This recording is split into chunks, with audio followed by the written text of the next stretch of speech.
नमस्कार दोस्तों, स्वागत है आप सभी का गर्व से सनातनी चैनल पर। आज हम अक्षय तृतीया से जुड़ी एक सुंदर और प्रेरणादायक कथा जानेंगे। यह कहानी है धर्मदास नाम के एक वैश्य की, जो बहुत गरीब होने के बावजूद भगवान में गहरी श्रद्धा रखता था। अक्षय तृतीया के दिन उसने जो दान और पूजा की, उसका फल उसे कैसे मिला, यही हम इस कथा में जानेंगे। तो चलिए शुरू करते हैं।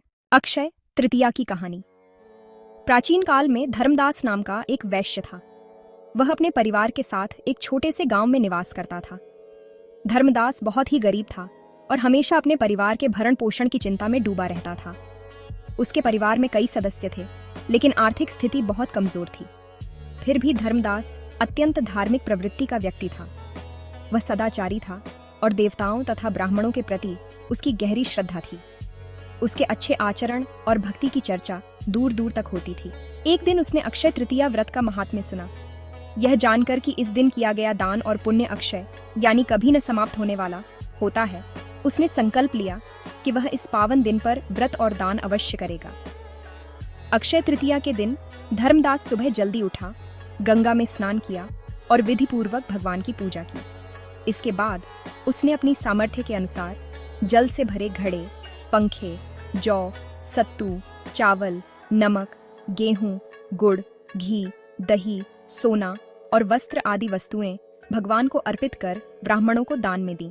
धर्मदास के इस दान को देखकर उसके परिवार वाले और पत्नी सच में बहुत चिंतित हो गए। उन्होंने उसे समझाया कि अगर वह सब कुछ दान कर देगा तो परिवार का पालन पोषण आखिर कैसे होगा।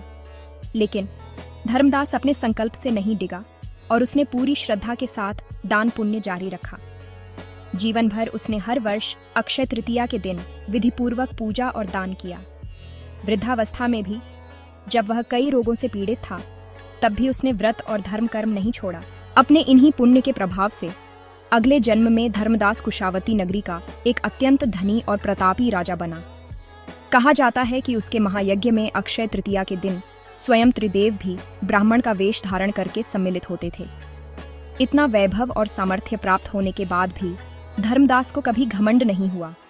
वह हमेशा धर्म के मार्ग पर चलता रहा और अपने कर्तव्यों का पालन करता रहा। मान्यता है कि यही राजा आगे चलकर भारत के महान सम्राट चंद्रगुप्त के रूप में जन्मे। इस कथा से हमें यह शिक्षा मिलती है कि अक्षय तृतीया के दिन श्रद्धा और विधि विधान से किया गया दान, पूजा और व्रत कभी व्यर्थ नहीं जाता। इससे अक्षय पुण्य, यश और सुख समृद्धि की प्राप्ति होती है। अगर आपको यह जानकारी अच्छी लगी हो तो वीडियो को लाइक करें और चैनल को सब्सक्राइब करें। धन्यवाद। राधे राधे।